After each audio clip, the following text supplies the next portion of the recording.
오늘은 정의의 정의라는 제목으로 주일 메시지를 나누겠습니다. 미국의 시사 주간지인 타임지라고 있잖아요. 2022년 4월호에 세상에서 가장 영향력이 있는 100대 기업을 선정했습니다. 우리가 잘 아는 기업도 있었는데요. 애플, 화이자, 디즈니, 틱톡, 발렌시아 이런 기업들이 100대 기업에 선정이 됐었답니다. 당시에 이 2022년 4월호 타임지가 우리나라에게 화제가 된 이유는 세상에서 가장 영향력이 있는 100대 기업 중에 우리나라의 엔터테인먼트 회사인 하이브가 들어갔고, 이 하이브의 상징적인 인물들이 그 달에 타임지의 표지 모델이 됐기 때문이었습니다. 보여주시면 이 하이브의 소속 아티스트인 BTS와 대표 방시혁 의장이라고 하더라고요. 이분이 타임지의 표지 모델을 장식했죠. 표지글은 이렇게 되어 있습니다. 영어로 되어 있지만 제가 해석해드리면, 대한민국의 하이브가 음악 산업을 완전히 바꾸고 있다. 그러면서 방시혁을 세계에서 가장 강력한 문화 기업의 리더라고 이 타임지가 소개하고 있었습니다. 이 최근에 물론 이 하이브의 어떤 경영권 문제를 가지고 약간의 잡음이 있었지만, 이 하이브는 여전히 우리나라에서 독보적이고 세계적인 엔터테인먼트 기업이라고 할 수 있겠죠. 이 하이브가 세계적인 기업이 된 이유는 방시혁과 BTS의 만남 때문입니다. 그러니까 저 타임지의 표지 사진이 그걸 다 말해주고 있는 거예요. 방시혁이라는 제작자와 방탄소년단, BTS의 만남이 있었기 때문에 지금의 하이브가 있는 거죠. 방시혁은 BTS를 만나면서 삶의 크기가 달라졌고요. 7명의 대한민국 청년에 불과했던, 이렇게 얘기하면 이 팬클럽인 아미들이 저를 막 공격할 텐데 그렇잖아요. 7명의 청년에 불과했잖아요. 그런데 이 방시혁이라는 제작자를 만나면서 삶의 넓이가 달라졌죠. 이 방시혁과 BTS의 만남이 없었다면 지금의 하이브는 존재하지 않았을 것입니다. 그리고 저렇게 타임지의 표지 모델이 될 일도 없었겠죠. 저는 개인적으로 BTS보다 훨씬 소중한 존재들을 지난 주일에 제 방에서 만났습니다. 보여주시면, 쟤네들한테 혼날 것 같은데 이 사진 왜 썼냐고. 저 2층에 지금 있는데요. 청소년부 아이들과 제 방에서 치킨 회동을 지난주에 가졌거든요. 저에게는 BTS보다 훨씬 더 소중한 애들입니다. 우리 청소년부 아이들, 우리 박수 한번 할까요? 네. 2층에서 예배드리고 있는데, 지난주에 제 방에서 선생님들과 또 아이들과 청년 치킨인가요? 아무튼 닭강정을 먹으면서 아주 좋은 시간을 보냈습니다. 서로 이렇게 좀 격려해주는 시간도 가졌고, 또 서로 좀 안심하는 시간도 됐습니다. 또 저 같은 경우에는 요즘에 청소년들이 뭐에 관심을 갖고 있나 이런 것들을 알게 되는 시간이기도 했습니다. 여러분, 청소년들이 요즘 뭐에 관심 있는지 아세요? 물어보세요. 쟤네들한테 물어보시면 알게 되는데요. 지난주에 제 방에서 한 4, 50분 1시간 이 정도 이렇게 교제를 나눴는데, 솔직히 그 1시간이 쉽지는 않았습니다. 아이들하고 대화의 장을 만들어가는 게 쉽지는 않더라고요. 제가 지난주에 거의 이제 유퀴즈를 진행하는 유재석이었어요. 그래서 막 이렇게 질문을 하고 잘 대답 안 하는 거를 답을 끌어내고 그랬는데, 그러니까 여러분, 이렇게 좋은 만남은 서로를 이렇게 상승시키죠. 서로를 격려하고 일으켜 세우고 서로를 치유하고 회복시키죠. 그리고 서로를 이렇게 안심시키기도 하고요. 그런데 잘못된 만남은요, 서로를 깎아내리고요, 불신하게 만들고, 그런 이 잘못된 만남에는 그런 역효과가 있는 거죠. 그래서 우리나라 대중가요 역사상 아마 최고의 히트곡 중에 하나일 것 같은데, 이 김곤모의 잘못된 만남이라는 곡이 있지 않습니까? 그 혹시 가사를 아세요? 난 너를 믿었던 만큼 난 내 친구도 믿었게. 이거 아십니까? 이거보다 사실 더 잘하는데 제가 오늘 강단이라 제가 조금 자중한 겁니다. 아시죠? 결국에는 그 잘못된 만남 때문에 어떻게 됐다는 거예요? 여자친구와도 헤어지고 친구도 이제 떠나보내게 됐다, 그런 내용이잖아요. 그래서 여러분, 나를 상승시키고 서로를 격려하고 회복시키는 만남을 지향하셔야 됩니다. 그러나 나의 믿음을 잃게 만들고 깎아내리고 상처 주는 만남은 지양하셔야 돼요. 그런 사람 만나지 마세요. 교회 안에도요, 나의 믿음을 자꾸만 상승시키는 모임이 있고 나의 믿음을 자꾸만 위축시키는 모임이 있을 수 있다고요. 그러니까 그 모임을 분별하셔야 됩니다. 잘못된 만남이에요. 그래서 여러분, 자녀들을 위해서 기도하실 때, 또 손자 손녀들을 위해서 기도하실 때 만남의 복을 구하실 수 있기를 주님의 이름으로 축원드립니다. 좋은 친구 만날 수 있게 해주세요, 주님. 좋은 선생님, 좋은 배우자 만나게 해달라고 기도하셔야 됩니다. 그리고 무엇보다 가장 좋은 만남은 예수님과의 인격적인 만남인 줄로 믿습니다. 우리의 자녀들, 손자 손녀들이 예수님을 인격적으로 만나는 복을 다 받으실 수 있기를 주님의 이름으로 축원드립니다. 그리고 우리 교회 어린아이들, 청소년들, 청년들이 다 예수님을 인격적으로 만나서 우리 교회의 다음 세대들이 다른 세대가 아니라 온전한 다음 세대가 될 수 있기를 주님의 이름으로 간절히 축복합니다. 그러니까 여러분, 나를 상승시키고 나를 회복시키는 만남이 좋은 만남이고요. 또 다른 좋은 만남은 무언가를 깨닫게 하는 만남이에요. 그래서 무언가를 깨달아서 변화를 이렇게 가져다주는, 견인하는 만남이 좋은 만남이죠. 그래서 아마 들어보셨을 것 같은데 투자의 귀재라고 말하는 워런 버핏이라는 사람이 있잖아요. 그런데 이 사람과의 점심 식사가 매년 이렇게 경매로 이렇게 낙찰을 하는 그런 어떤 행사가 있었습니다. 그래서 이 버핏이 이 수익금으로 이 노숙자들의 약물 중독을 치료하는 그런 단체에 이제 후원을 하고 이제 기부를 했거든요. 이제 워런 버핏이 좀 나이가 많아요. 그래서 이제 그걸 중단했는데 지난 2022년이 마지막 점심 식사 경매였답니다. 무려 246억 원에 낙찰이 됐대요. 다들 그 정도 돈은 있으니까 이제 놀라지도 않아요. 예.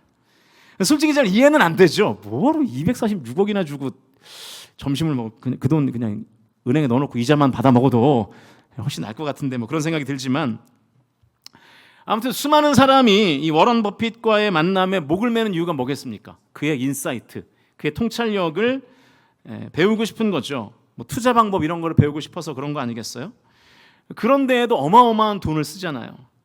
그러니까 좋은 만남은 그 만남을 통해서 무언가를 깨닫게 되고 그리고 무언가를 배우게 하는 만남이라는 거죠. 그러니까 이런 측면으로 보면 오늘 본문에는 이 세상에서 가장 좋은 만남의 이야기가 기록되어 있습니다. 바로 가늠한 여인과 예수님의 만남인데요. 이 가늠한 여인과 예수님의 만남이 왜 좋은 만남인가? 가늠한 여인이 회복되기 때문입니다. 죄인으로 낙인찍혔던 여인이 하나님의 용서로 다시금 온전한 사람으로 회복되는 내용이 나오기 때문이죠.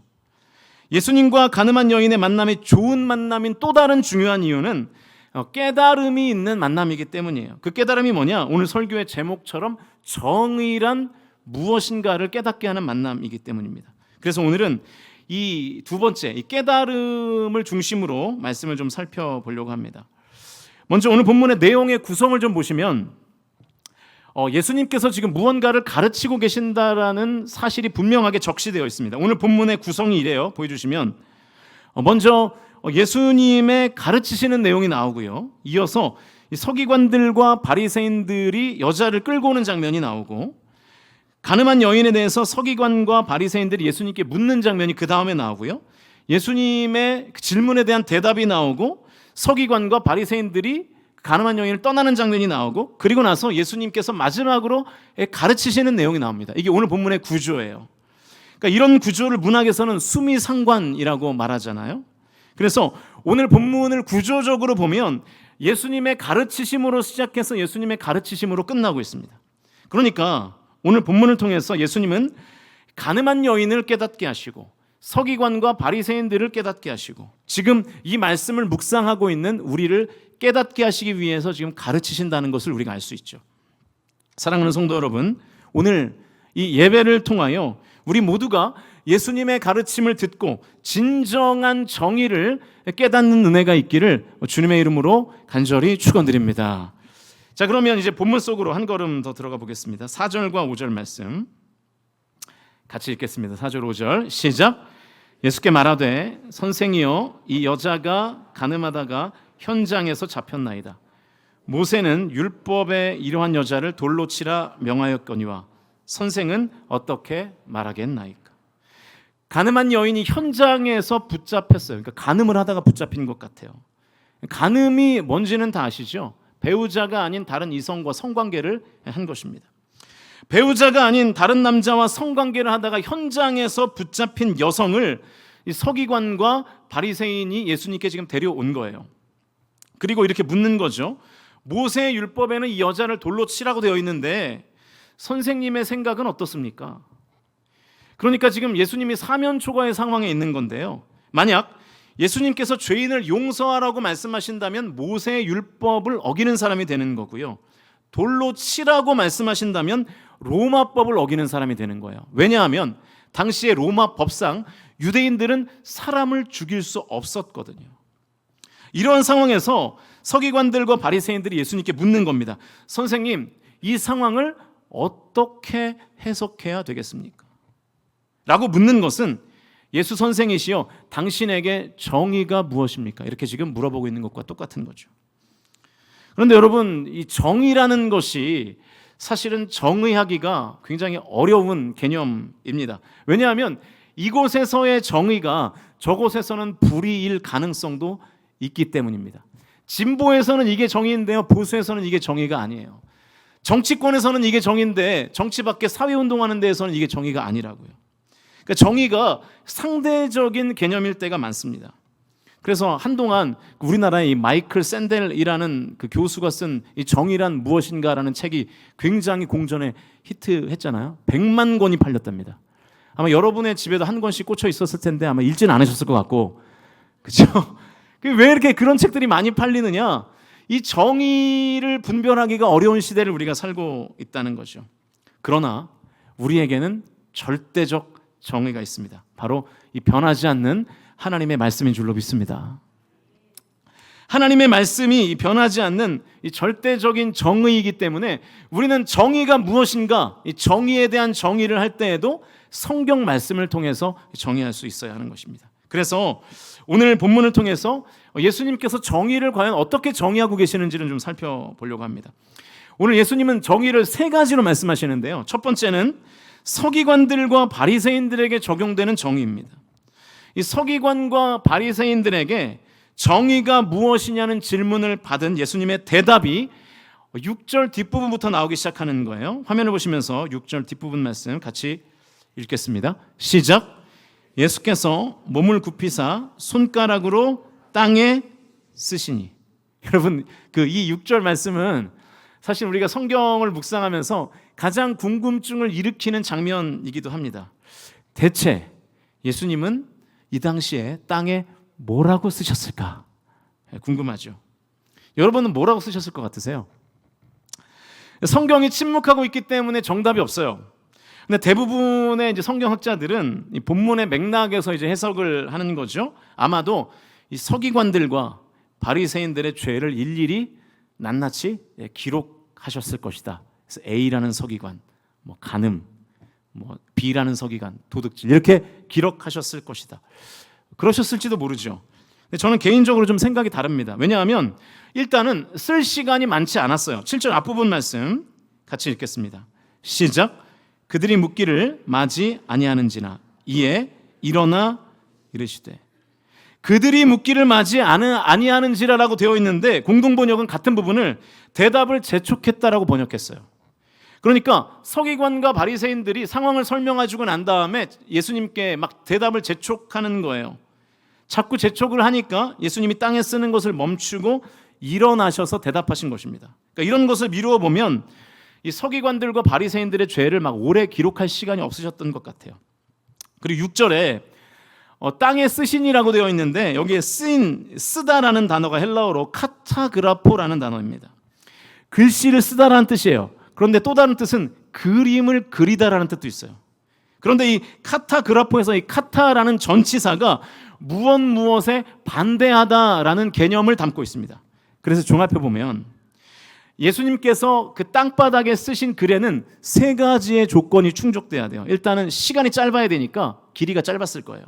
그리고 글씨가 들어가야 되고 그림이 들어가야 돼요. 그런데 그 짧은 글에 글씨와 그림이 들어가면서 서기관과 바리새인들의 말에 반대하는 뉘앙스가 들어가야 하는 거예요. 그런데 가만히 생각해 보니까 이 모든 조건을 충족하는 표현을 이미 우리가 한국 사람들이 잘 쓰고 있더라고요. 거의 완벽하게 이 모든 조건을 충족하는 기가 막힌 표현을 이미 우리가 쓰고 있어서 제가 이미지를 만들어 왔는데 보여주세요. 딱이지 않습니까, 여러분? 짧고 그림 들어가 있잖아요. 물결 표시 들어가 있고 반대하는 개념이잖아요. 헐 그러면은 헐이 뭔지 모르시는 우리 어른들 계시죠? 헐은 이제 반대하는 그런 느낌입니다. 제가 볼 때 이 표현이 딱인 것 같아요. 아무튼 무언가를 쓰신 뒤에 예수님이 일어나셔서 유명한 말씀을 하셨어요. 7절 뒷부분 말씀 같이 읽겠습니다. 시작. 너희 중에 죄 없는 자가 먼저 돌로 치라 하시고. 서기관과 바리새인들이 선생님 정의라는 게 뭡니까? 라고 물었더니 예수님 대답이 이런 거예요. 죄 없는 자가 먼저 돌로 치라. 이게 정의다. 그러니까 여러분 이게 무슨 뜻일까요? 예수님이 서기관과 바리새인들에게 지금 이렇게 말씀하고 계신 거예요. 죄 없는 사람이 죄 있는 사람을 정죄하는 게 정의라는 거예요.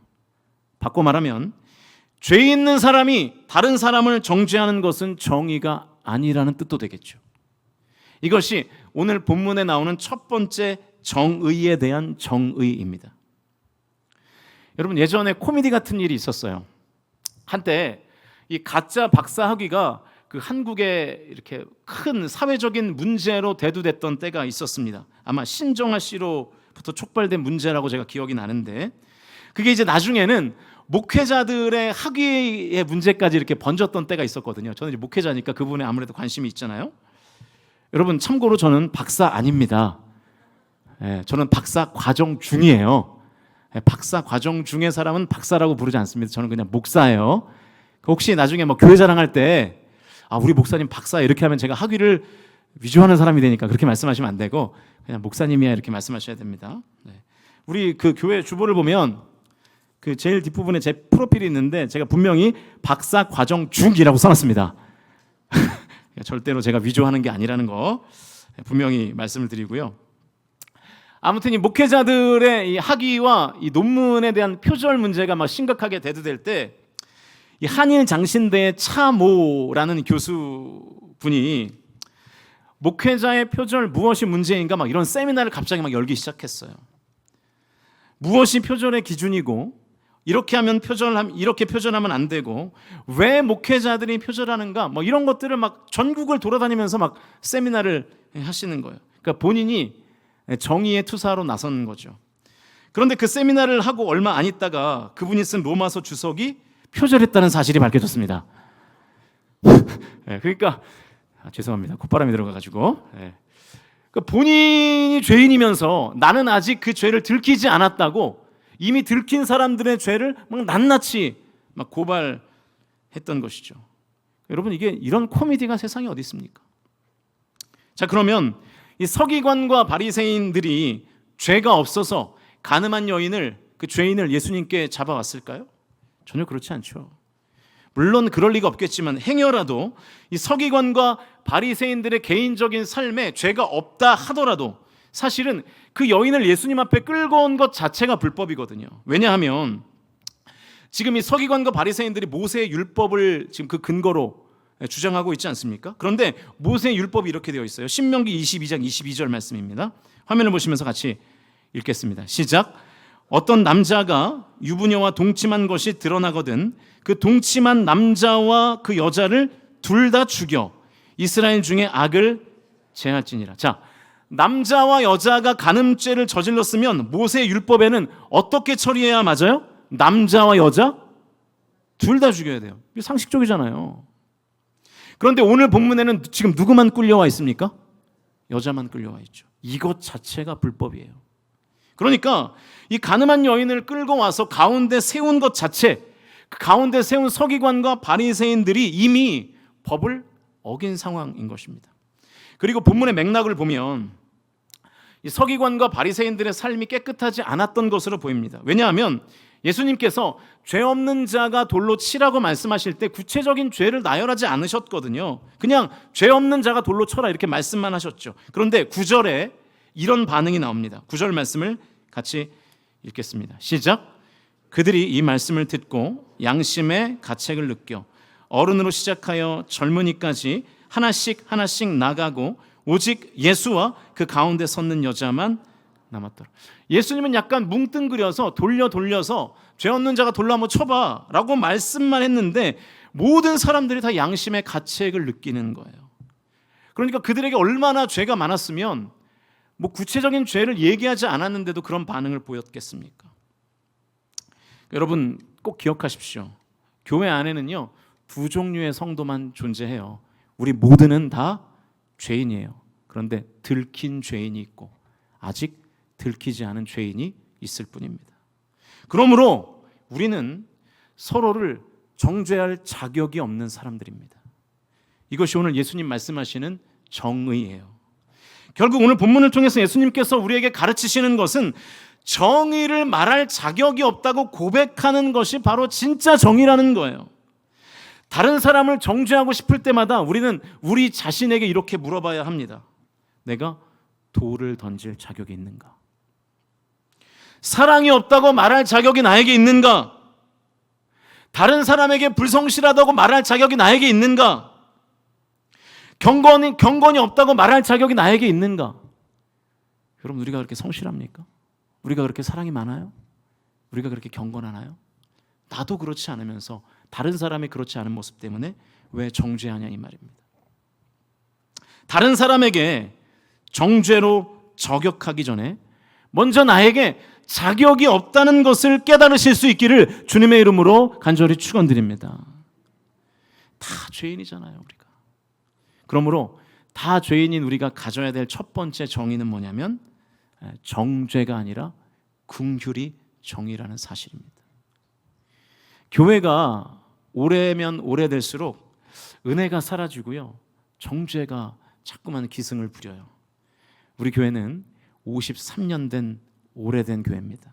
그러나 우리 교회는 저격이 아니라 나의 자격 없음을 늘 묵상하며 연약하여 죄에 넘어지는 영혼에 대해서 늘 긍휼의 마음을 가지실 수 있기를 주님의 이름으로 간절히 축원드립니다. 이게 예수님께서 정의하신 첫 번째 정의고요. 두 번째 정의를 찾아보겠습니다. 두 번째 정의의 대상은 가늠한 여인입니다. 오늘 본문을 자세히 보시면 가늠한 여인은요 말이 없어요. 유일하게 한 말은 예수님께서 야 너를 고발하던 자들이 다 어디 갔냐? 라고 물어보실 때 주여 없나이다 라고 대답한 것 외에는 오늘 본문의 주인공이 가늠한 여인이었음에도 불구하고 이 가늠한 여인은 아무 말도 하지 않습니다.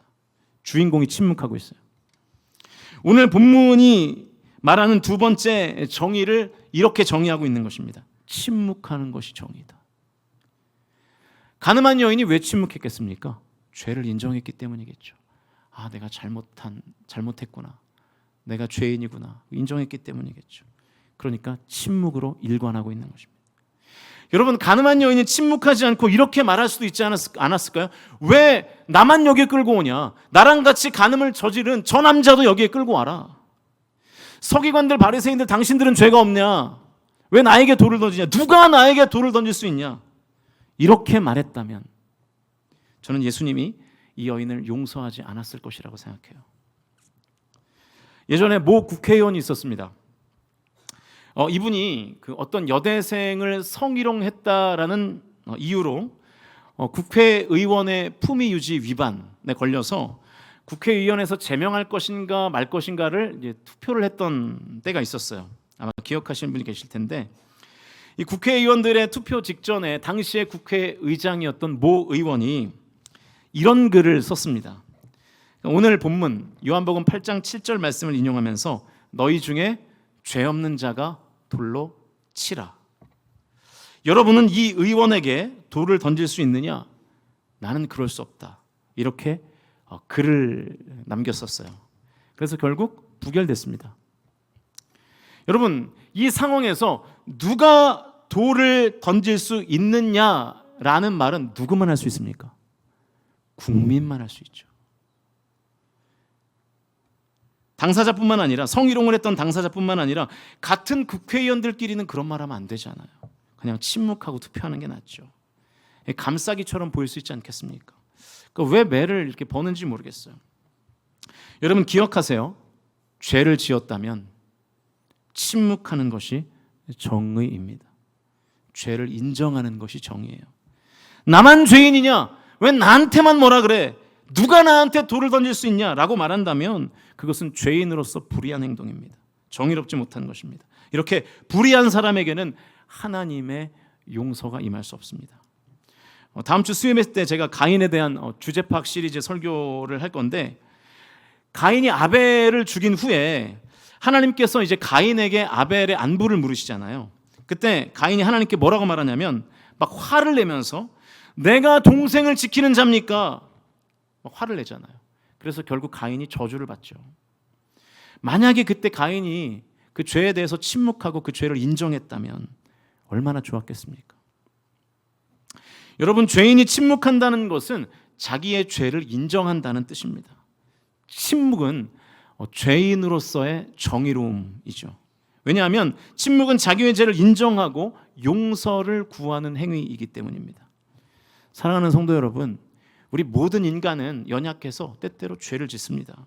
부주의함으로 죄를 지어요. 만약 죄를 지었다면 사람들 앞에서 침묵함으로 그 죄를 인정하고 하나님 앞에서는 그 죄를 회개함으로 용서를 구하실 수 있기를 주님의 이름으로 간절히 축원드립니다. 이것이 죄인이 가져야 될 정의입니다. 첫 번째는 이 서기관과 바리새인들이 가져야 할 정의, 다르게 표현하면 아직 들키지 않은 죄인들이 가져야 될 정의에 대해 살펴봤고요. 두 번째는 가늠한 여인, 남들에게 다 들킨 이 죄인의 정의에 대해 살펴봤습니다. 이번에는 예수님이 정의하신 세 번째 정의, 예수님의 정의를 짧게 보겠습니다. 11절 뒷부분 말씀 같이 읽겠습니다. 11절 뒷부분 시작. 예수께서 이르시되 나도 너를 정죄하지 아니하노니. 여러분, 예수님은 정의의 근본이십니다. 우리가 구원받아 하나님의 자녀가 될 수 있었던 것은 나의 의로움이 아니라 예수 그리스도의 의로움 때문인 줄로 믿으실 수 있기를 주님의 이름으로 축복합니다. 나의 의가 아니라 우리가 예수님의 의를 붙들었기 때문에 저와 여러분이 구원받아 하나님의 자녀가 된 것이죠. 그러면 이 정의의 근원 되시는 예수님이 정의하시는 예수님 자신의 정의는 뭘까요? 나도 너를 정죄하지 않는다. 이거죠. 나도 너를 정죄하지 않는다. 정의의 근원 되시는 예수님의 정의는 뭐냐면 용서였습니다. 여러분 생각해 보세요. 전능하신 하나님께서, 공의로우신 하나님께서 용서하시지는 않고 심판만 하신다면 심판하시는 그 공의로우심이 어떻게 진정한 정의가 될 수 있겠습니까? 전능하신 하나님께서 죄인인 우리가 회개하기만 하면 용서하시기 때문에 그래서 하나님이 정의로우신 것이죠. 예를 들면 이런 거예요. 어떤 두 사람이 나에게 똑같은 잘못을 했어요. 그런데 한 사람은 나에게 용서를 구해요. 제가 그때 실수로 잘못했습니다. 용서해 주세요. 반면에 또 다른 어떤 한 사람은 똑같은 잘못을 나에게 했는데 전혀 용서를 구하지 않습니다.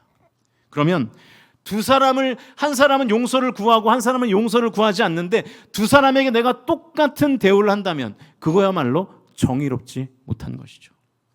그러므로 하나님은 정의로우신 분이시기 때문에 내가 지은 죄를 자백하고 하나님께 용서를 구할 때 정의로우신 하나님께서 나의 죄를 용서하심으로 나와 함께 하시고 나를 보호하신다는 것을 믿으실 수 있기를 주님의 이름으로 축원드립니다. 여러분, 하나님은 이렇게 정의로우세요. 우리가 용서를 구할 때 하나님 제가 잘못했습니다. 다시는 그러지 않겠습니다. 라고 할 때 하나님은 용서하시는 줄로 믿습니다. 오늘 예수님께서 정의를 세 가지로 정의하셨어요. 아직 안 들킨 죄인은 정죄하지 않고 긍휼히 여기는 것이 정의입니다. 가늠한 여인과 같이 들킨 죄인은 침묵하며 죄를 인정하는 것이 정의이고 회개하는 것이 정의이죠. 정의의 근원이신 예수님은 용서하시는 것을 정의라고 말씀하십니다. 우리에게 해당되는 것은 1번과 2번이에요. 우리 성광 공동체가 언제나 다른 사람의 죄에 대해서는 긍휼을 베풀고 나의 죄에 대해서는 먼저 인정하고 철저하고 처절하게 회개하실 수 있기를 주님의 이름으로 간절히 축복합니다. 여러분, 우리의 모습이 어떻습니까? 다른 사람의 죄에 대해서는 아주 민감해요. 아주 철저하고 아주 처절해요. 나의 죄에서는 어때요? 너무 둔감해요. 이게 정의가 아니라는 거죠. 이제 말씀을 정리하겠습니다. 자, 그러면 이렇게만 하면 다 끝나는 것인가? 이렇게 세 가지의 정의로움, 아니 우리가 해야 하는 두 가지의 정의로움을 잘 지키면 우리는 정말로 하나님 보시기에 정의로운 삶이 되는 것인가? 절대로 그렇지 않습니다. 예수님이 마지막에 한 말씀을 더 하셨어요. 11절 말씀 전체를 다시 한번 같이 읽겠습니다. 시작. 대답하되 주여 없나이다. 예수께서 이르시되 나도 너를 정죄하지 아니하노니 가서 다시는 죄를 범하지 말라 하시니라. 여러분, 예수님 마지막에 이 말씀을 하셨다는 것을 기억해야 돼요. 다시는 죄를 범하지 말라. 한 번은 실수일 수 있습니다. 그러나 그 죄가 계속 반복되면 더 이상 그것은 실수가 아니라 습관입니다. 죄가 습관이 되었다는 것은 내가 죄를 지을 의도를 갖고 있다는 뜻이기도 합니다. 의도적으로 죄인이 되겠다고 하나님께 선전포고하는 것과 같은 거예요. 사랑하는 성도 여러분, 죄를 피하실 수 있기를 주님의 이름으로 축복합니다. 죄의 분위기가 물씬 풍기는 자리는 얼씬도 하지 않기를 주님의 이름으로 간절히 부탁드립니다. 악은 모양이라도 버리는 지혜를 발휘하실 수 있기를 주님의 이름으로 간절히 부탁드립니다. 정의의 완성은 다시는 그 죄를 짓지 않는 것입니다. 100번 양보해도 다시는 그 죄를 짓지 않기 위하여 몸부림하는 것입니다. 저와 여러분이 내 삶 가운데 죄를 허용하지 않고 단호하게 거부하는 삶을 사실 수 있기를 주님의 이름으로 간절히 축원드립니다. 그리고 여러분 꼭 기억하세요. 다른 사람의 죄에 대해서는 제발 관심 갖지 마세요. 둔감하세요. 그리고 나의 죄에 대해서는 처절하게 하나님 앞에 회개하고 반성하시는 저와 여러분이 다 되실 수 있기를 주님의 이름으로 축원드립니다.